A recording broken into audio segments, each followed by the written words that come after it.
Hello. Hello. Hi, Trevor. How are you doing? I'm good. I It's been I a have while. this night. It's been a while since I've been around, so Yes. you've been cheating on me with other people, but it's been a while since I've been around. I've got a new idea about the future of work, based on my Tell recent me. experience. That the future of work is holidays because that's what I haven't been. I've just been on holiday. You- that's Too many true. That's holidays. true. No, Yeah. future of work is holidays. So, Uh, yeah. And I think it's good because I think we should have more time for fun, for family, friends, doing a lot of other stuff and not just work. well Although we done. You like to turned work. my silly comment into an actual, useful insight. So well done. So, hello, people. Welcome to this week's Hello Hello. Monday Live. I'm Angelique. I am here in Salvador de Bahia, Brazil, and I'm the host, the co-host of Hello Monday Club, founder of Hello Monday Club. Every week, we talk about the future of work in the broadest sense, and we invite you to join the conversation. So, drop in the comments who you are, where you're from. Welcome, Trevor. Welcome Yeah. back after your holidays. Thank you very much. So, can you tell us again where you are? Because to be honest, I always forget where you are. Yeah, and I have been broadcast from different places recently. So I am in the south of England, in the UK. So we have got, compared to you, genuinely awful weather, and I'm going to be very British and moan about it, even though a lot of my countrymen were also moaning about the fact it was too hot 2 weeks ago. So, like most British people, I'm never happy. Well, people here were complaining when it got like 23 degrees, and I got out of my suitcase, because I didn't wear it for like a year, and I made myself some hot chocolate, and I was like, it's really winter, isn't it? 23 degrees. Okay, well, that's It really felt annoying. So.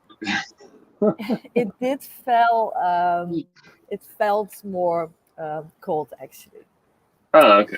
Okay. So okay, we see people, we make this kind of connection, we have this connection, we've never met in person, That's so we true, yeah. having we're making virtual connections here, and that is what we talk about today. So today's topic is Hmm. about the maybe I've changed it a little bit here. Okay. I think it is that we want to focus on the changing ways of building connections Hmm. that we see happening in companies right now. I think the question I get questions so often of people talk to me. We talked about it in some of our leadership circle sessions. We talked about it before, is how to build culture, how to build connection in a more hybrid world. Yeah. So I've been working location independently for about 8 years. Mainly building my connections virtual around the world. Um, and yeah, it's quite interesting to reflect back on that, and also what we learn from other people. I've been interviewing fully distributed teams like years ago, Mm. asking them that same question, like how you build culture, how you build connections. So yeah, I want to bring all that information today, squeeze it in our 20 minutes. We still have 25 minutes left officially, and we always Yeah. run over a little bit, people. So I might run feel over a free to bit, and go. then people can watch it. Yeah, it's fine. They'll Exactly, they'll they can catch come up. back later.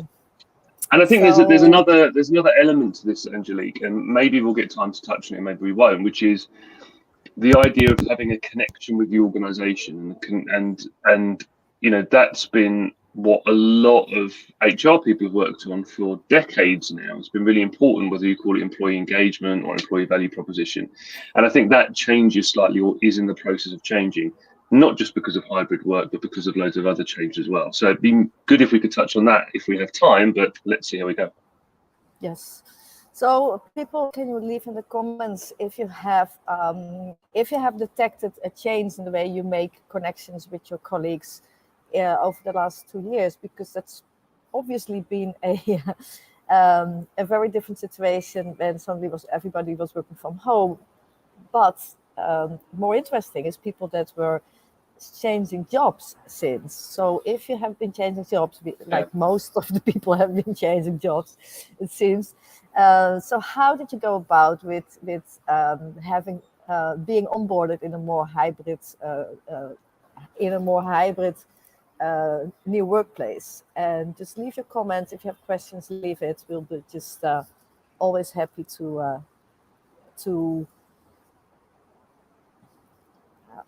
let's see. See if anyone comes up with anything. I mean, the other thing I was going to say is that I think just to get it out of the way, because I've said it on so many lives, and it's pertinent today, but I don't want to kind of give people too much repeat content. Is just to talk a little bit about the idea that people need their social connection, their human connection from the workplace in the same way that they have done in the past. Because I do think that has changed substantially and will continue to change. And that's the other thing is, I think a lot of the time people talk about this topic in such a way that the landscape isn't shifting anymore. And I do think it's still shifting. We've got a very long tail from COVID. We've got a very long tail from lockdowns and things like that. And that means that people have only really, over the past year maybe, so that isn't long enough, started to engage with their local community and people who live near them and create more human connections that they can now do as a result of working from home. And a lot of them are through like exercise class and things that they've enrolled in. But of course, they will start to be things like neighbours. They will start to be things like, you know, people in the local cafe and groups that can meet up and all that kind of stuff and common interests outside of exercise. So one thing we need to get rid of is the fact that the organisation somehow has a responsibility to create a social culture for individuals. I just don't think that is necessarily as strong as it once was. I think it's going to be very hard to do when people are working in different days. And I also think we need to encourage people to find that for themselves and not rely on the organisation for that. That's my piece. That's my little soapbox thing that I think needs to change. So what I just looked up an article that I published, and I think the original version was in 2013, and that is called "Forget About Team Building," and it is about how to create social cohesion, how to build a strong team of knowledge workers. And it's one of the main key findings that I got from my master thesis is that, and so this is nothing to do with remote. It has something to do with managing knowledge work. It really matter. This is important if you're fully co-located, which almost nobody is anymore. If you're hybrid, or if you're fully remote, you have to understand that the traditional sense that we have about team building is actually not. That is actually not the most effective way to build connections for knowledge workers. So that's internal look, building a strong team, having a strong social cohesion, if that is your dominant culture, it is not the most effective culture. I'm going to do something that I've not done before in the life, and that is like share my screen.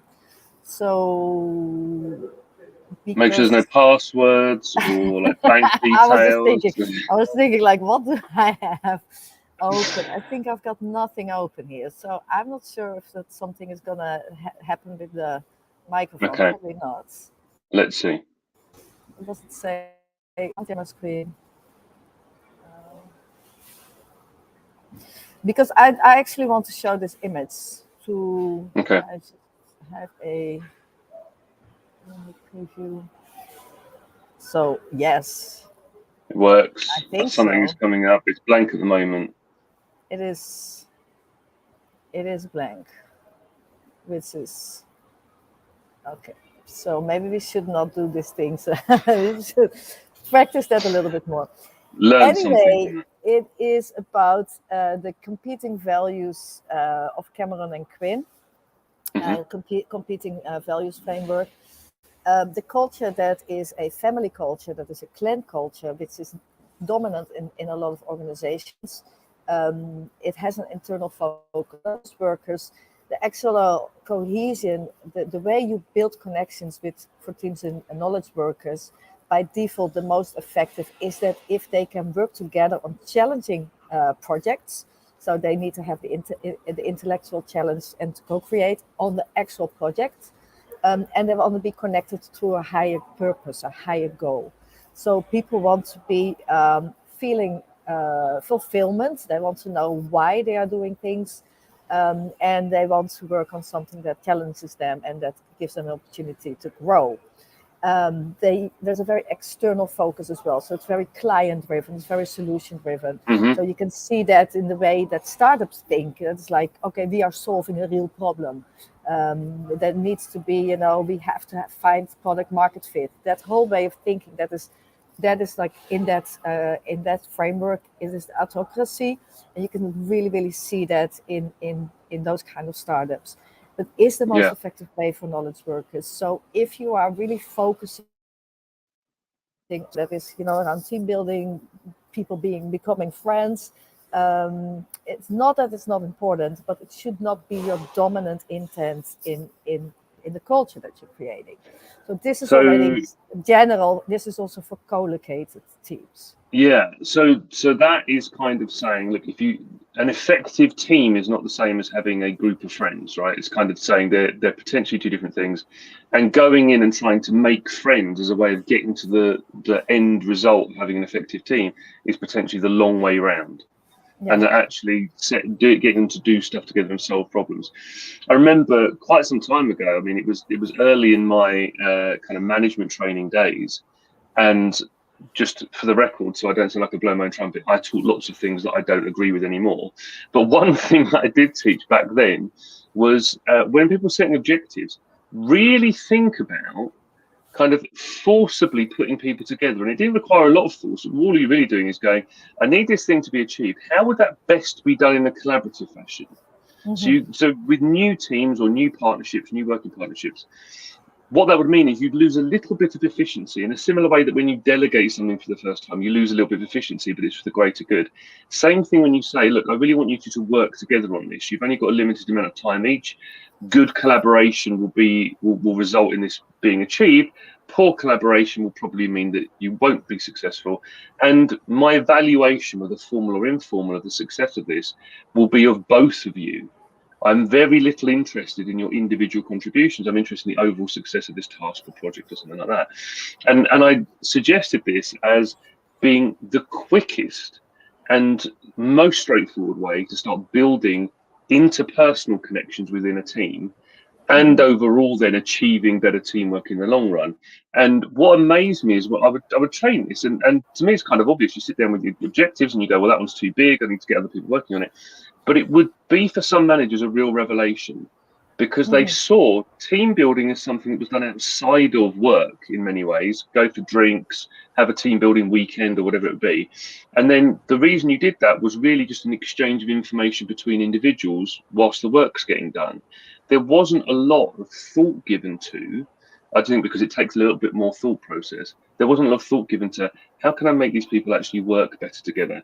And you're saying this is true for people who are co-located. I cannot think of a time when it is more important to try and design these things or think about them or encourage your employees to think about them than when you aren't co-located or aren't permanently co-located, hybrid or remote. It's probably the only way you're going to get people communicating and connecting.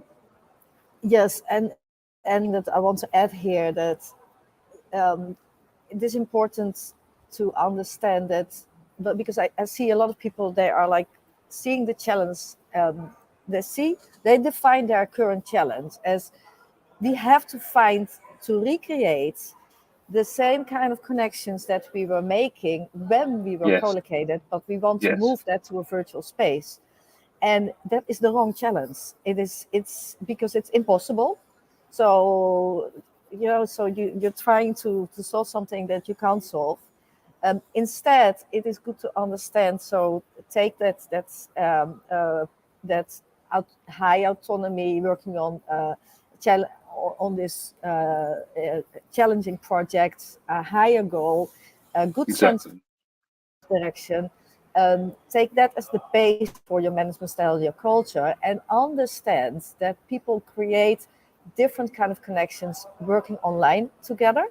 It doesn't say that they are bad, better or worse, but they are just different kind of connections. And people can definitely feel very, very strongly connected with their teams. But if you try to recreate it and you get people on a Friday afternoon drinks, or you are asking people, we had someone saying that in our leadership circle. She said, well, we had every Monday morning, we had this meeting, and then I got asked how my weekend was. And for me, it felt totally counterproductive. It's like, why do I? So that is something you would do in an office and see that as good management. But in this virtual space, it's just becoming counterproductive, obsolete. Well, her needs, she clearly communicated that, was like, I want to know how I can grow, how I can contribute, where I can find all the information that I need. So content driven, work driven, results driven. Then having all this, like water cooler chit chat. Yeah. Again, not saying it's not important, because you want people to also have a personal connection outside of the work thing. And what we saw with one of our members as well is a very good result in building communities. So that company already had communities in their when they were still co-located. But because it's a worldwide company, they already had kind of communities where people from different countries and different offices would be connecting in. For example, over I think they had like a women in leadership community, but also communities like where they would go for runs, like or something, cooking classes. More those kind of things where people would connect over personal interest, which is a good way. And then you have to understand that the connections you make colleagues are not necessarily their direct peers or teammates.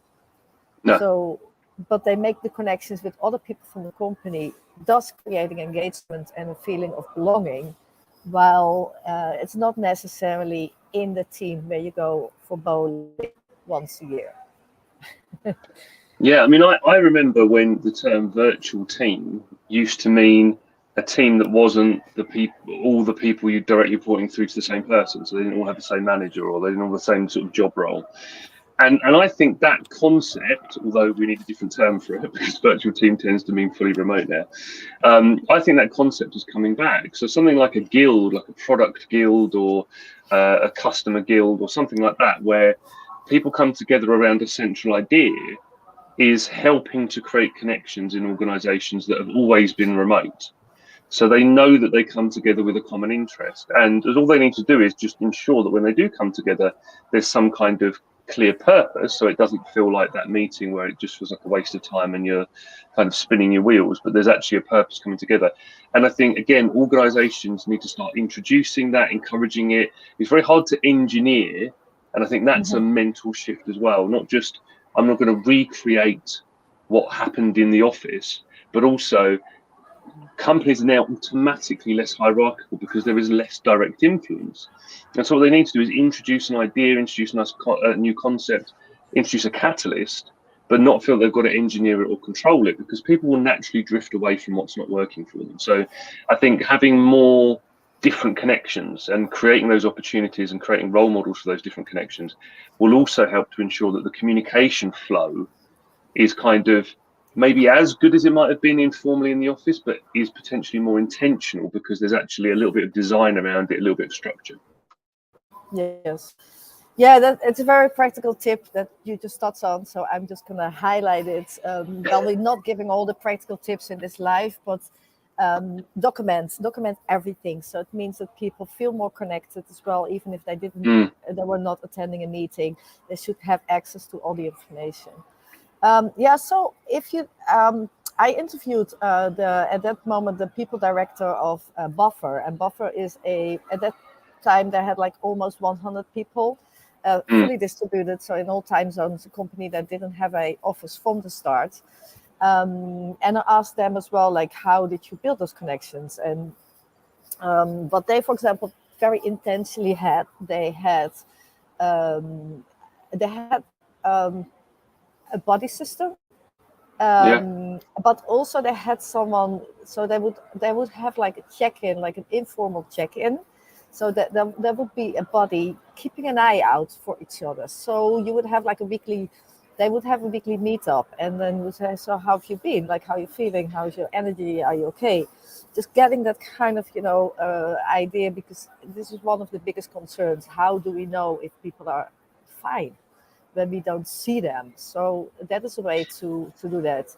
They also had a dedicated person, and this is something that is, I haven't come across that in many companies, and I think it is probably an essential new role, to have somebody dedicated to connect with people that are Okay. so that was like, you could call it a well-being manager, I don't know, but somebody would check in on them on behalf of the company, which is not their team lead, because a team lead is, Yeah. then it would go over the work, like, oh, how are you doing? There is a deadline, there was a problem, I'm not happy with what you're doing. So it's kind of like, this would be a dedicated person that just look at you as an employee being part of the company, and just not talking about, obviously there would be probably talk about if somebody had some problems, or also in the work, but just a very different, it's a very different role, and it is a role that should be taken up by managers, probably like the direct managers, but that's also hard to add that Yeah. to that already like diverse responsibility that managers have. So it's not a bad idea to have somebody dedicated to do so. And then there's loads of things you Yeah. can do there is like tools that you have, like random coffee chats with a colleague. So the tool connects you with somebody from your company. So if it's company, it's quite interesting, because you will be talking to random colleagues on every Friday afternoon or so. Have you heard about that, In random Gerald? in random time zones. Yeah, I've tried it actually. I tried it in another organisation. I reignited it because it had kind of fallen by the wayside, and other people had good experiences. Maybe it was personal to me. My buddy never turned up, so I ended up not having a coffee buddy. But other people sort of said it worked, and I think it's one of those things where to integrate that bit of tech into your organisation is super cheap. And even if you only have like a 50% hit rate, or probably even a 30% hit rate of people actually connecting and meeting up, then I think that's fine. And I think each person needs to decide whether or not that's something that works for them or not. And I think we had the ability to opt in and out of the tech. So I Mhm. opted in, other people opted out, and I think that's fine. I think that the things that you're talking about, I mean, I think that the check-in is someone that's doing the check-in as well as a manager doing the check-in, I think is a really good idea. You need to be clear on what the role of a manager is. I mean, a lot of self-managing organizations have someone who kind of performs that role because there is no manager to do that. And Yeah. I also think sometimes there's a different kind of check-in, and you need to be clear on what it is that someone else can take on versus a manager. But I think with all of those kind of things in place, what you're doing is you're creating the environment for connection. What you're not doing is necessarily setting an expectation that connections have to look a certain way.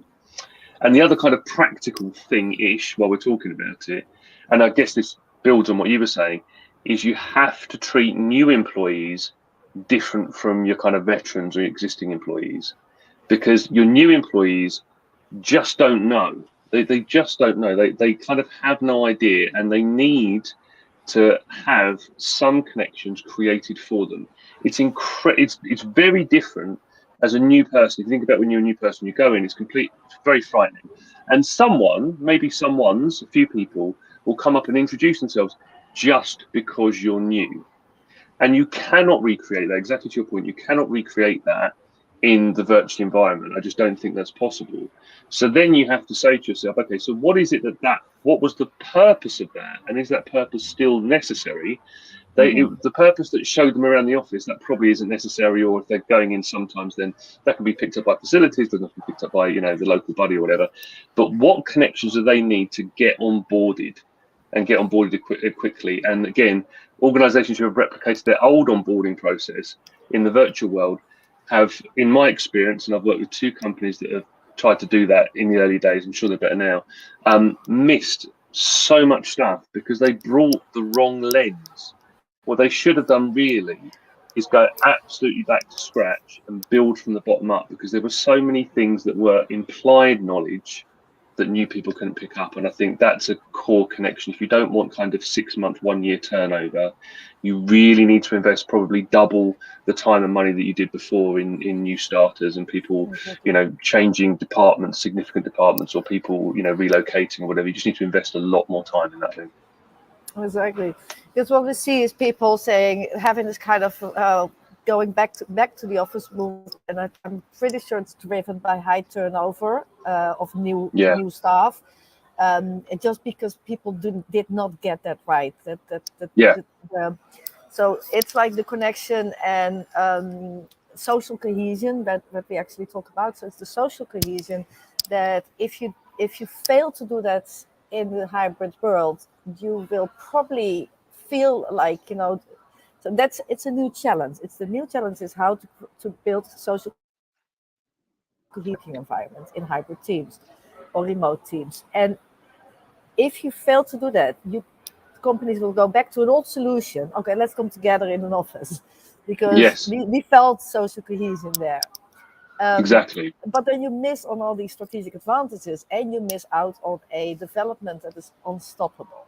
So it is better to go work on finding the new solution for the new challenges than just try to ignore it and hope for the best. And also I think that one of the most, that's something else that's not only managers, but people in general, employees, also do not really understand yet. And I think most of them.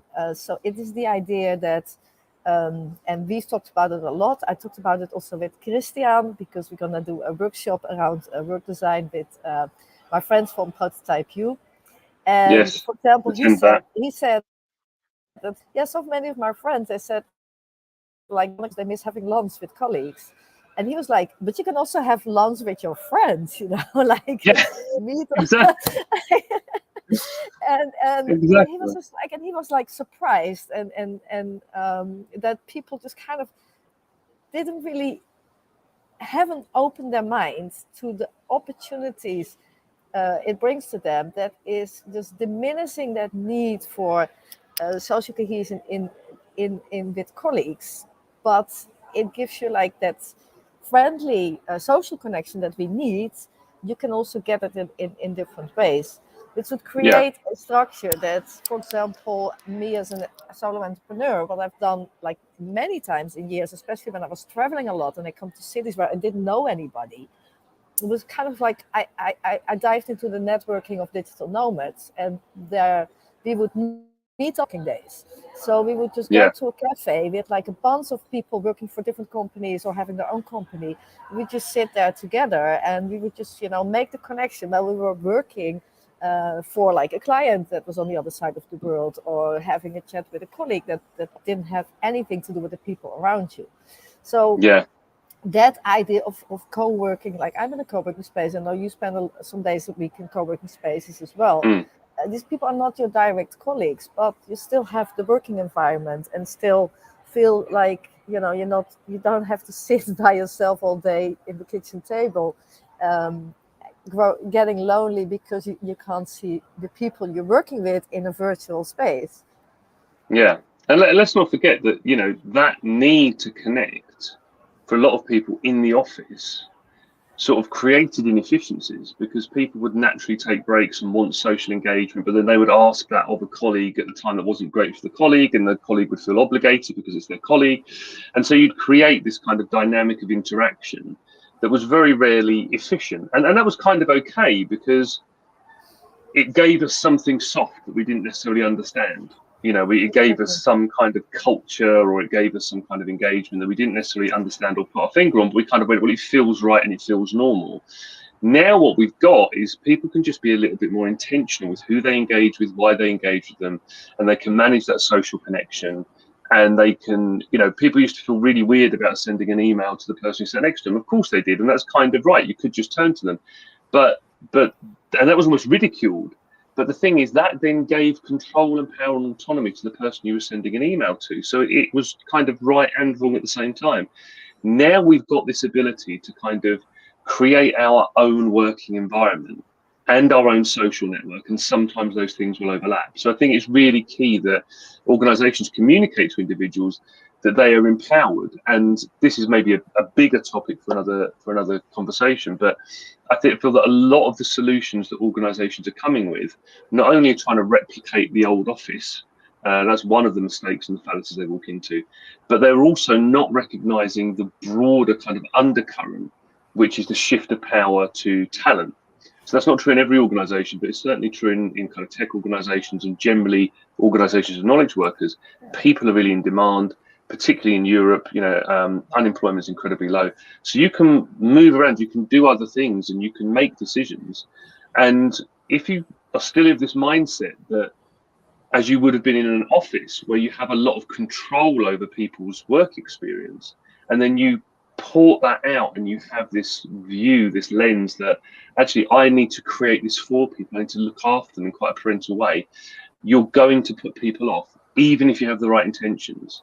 Instead, educating people as to the value of connection, as we talked about right back at the beginning, creating opportunities and creating tasks and objectives and projects that require collaboration, creating shared identities that are more than just the immediate team you're within, gives all of the opportunity, all of the power, and encourages people to do it. But ultimately, people need to settle into their own groove, and organizations are making a mistake, in my view, of over-structuring that and feeling, particularly HR, I guess, who we talk to quite a lot, that they're failing if these social connections aren't happening in a really spontaneous and in a way that they have always done in the past. And I think that's a big mistake. It's much more about empowering individuals to decide what determines their level of happiness and their level of engagement. Yes, thank you. I couldn't agree more with everything you said, and I really like the last bit. It is empowering, like in work. So if people are having a challenge and they have high levels of autonomy, they will already feel connected, because they're just working on something, and they are like, I'm going to talk to you right now because I need some information from you. We need to co-create. We need to align. So you create that connection by work. Then it is education also. So I do not spend my 2 hours in the office like chit-chatting with people, but maybe my work is way more efficient, and it means that I stop working after 6 hours, because I'm also, that is my span of concentration as a knowledge worker, and then I'm free to go with my friends or spend time with my family and help my children with the homework. This gives me also, that enhances my well-being. So it is the autonomy, not only in the way we work, but also in how we plan our day, and how we actually, to what extent we want to have like social connections with colleagues, or choose to do that with the people in our family, or in our friends group, or in our community. And then touching on the role of managers are key into facilitating that. So if you want to empower employees, because the employees, like we said, they also have to go through that mind shift, in creating new kinds of connections, finding fulfillment while they are working in a more hybrid virtual way, because it's a transition for many people as well. So managers are really, really key. And again, so we have a workshop coming up. I'll put the link in the comments. It is a workshop. It's an introduction workshop of the methodology from a prototype U, that is actually empowering employees to make those choices. I wasn't planning on saying that, but it just really aligns with the last thing that you said. Perfect. It is also very holistic what we do anyway. So it is all related. It's often cyclical. Yeah, exactly. And so I guess that lends itself very quickly, because I know we're running out of time. So one of the other things that I thought was worth mentioning, but again, is probably a topic for another conversation as well, which is you kind of talked about this level of autonomy and people making more decisions for themselves. And I think the other thing that's kind of missing, and organizations may not need to be there now, but they certainly need to be thinking about it, is a lot of them mapped how well they were doing in engaging their newly remote, newly hybrid employees. by continuing to run their engagement survey and often kind of adding in, if it was like a pulse survey or something like that, how are you finding working from home or something like that. And they often use that as evidence that people need to come back to the office because they asked those questions in lockdown or coming out of the pandemic and people were desperate to come back. And now they're a bit puzzled because they're kind of not getting the same engagement they had before. And I guess one of the things that I've noticed is a real shift as part of that undercurrent talent shift as well, is that the old school view that the way that you create connections between an employee and an organization, and as well as it being through the managers, which I do think is really key, because that's often your day-to-day experience of an organization. And actually, it's worth noting that the research has kind of doubled down on that, where they've kind of, I guess, companies like Gallup and people like that have kind of got, oh, we kind of got a little bit wrong. We've realized managers are even more important than we thought. But aside from that, this idea that it's really important for an employee to really fundamentally believe in the purpose of your organization. And that's different from being in an organization with purpose. Like, actually, I believe in the objectives of your organization. That is really old school, and it sounds obvious and it sounds intuitive. And so I think a lot of organizations are still running with it, but confused why people don't feel the same and think that the problem is remote working. And to some extent it is. But I know I sent you some stats in the week about the shift that people have gone to how many have now got these side gigs going on. They've got these side hustles. And I think that, combined with the fact that people are just generally more mobile and the employment market is more mobile, I think, and if any organization wants to work on this, they should reach out to us. But I think a significant shift for any organization would be, instead of asking the employee, how well do you feel you fit in with our purpose? They'd be much better off asking the employee, how well do we fit in with your purpose? Because I think there's a real shift towards people designing their own lives.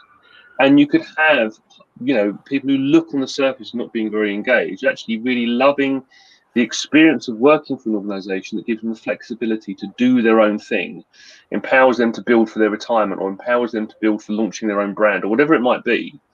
And I think we've kind of need to turn how we measure employee engagement on its head and talk less about the employee fitting in with the organization and a lot more about how the organization can fit in with the employee. And I haven't heard yet of any organization doing that. The only organizations that do something like that now are the ones that never, ever believed that the role of the employee was to fit in with the organization. So I'd be really interested in any organizations out there who are looking to kind of turn the boat and really engage with the employees by questioning some of those fundamental assumptions.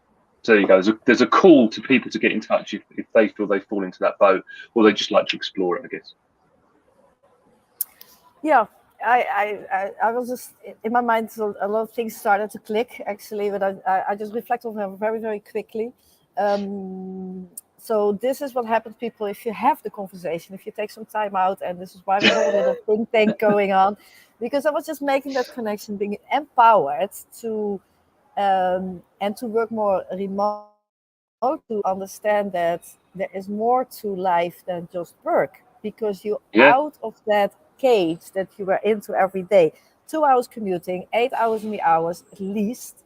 So first the great resignation, and after that quiet quitting, which is totally happening, or maybe and it is probably just a very healthy thing if you take away that peer pressure of you are in that group of people, in that culture that in some cases was just toxic, right on toxic, or it was a hustle culture. And if you take that away, that people just say, well, there is my work and it's important for me and I'm doing exactly what in the best I can. But I'm not spending another 20 hours on top of, what I'm actually getting paid for, because I understand that I really start to value time with my family. I really started, I got in the habit of exercising, and I just want to keep on doing that because it's good for me, for my well-being, and also for my performance. I think that is the shift that's empowering, not maybe the power shift, but the shift to empowered employees. And it's quite interesting if you can realize that, and if you're in a leadership position, and then you look through that lens in your organization and how you tend to measure and build connection and engagement, I think you might come to very different conclusions. I think you will. And we hope that people will. So let us know in the comments or follow up with an email or a message to us if you find this if you found this interesting. If you are in some way in a shift in your company, just let us know, because we're happy to help and talk a little bit more to you. I will be posting that article from 2013 about forget about team building. I will be republishing it on my on our magazine and put a link in the comments, and I'll put a link in the comment to the workshop for people that are interested. And next week we have Anna she's product manager. She's my friend Anna. She works with Toggle. And Toggle is a time tracking. They have different services, but one of the things they do is having a time tracking tool.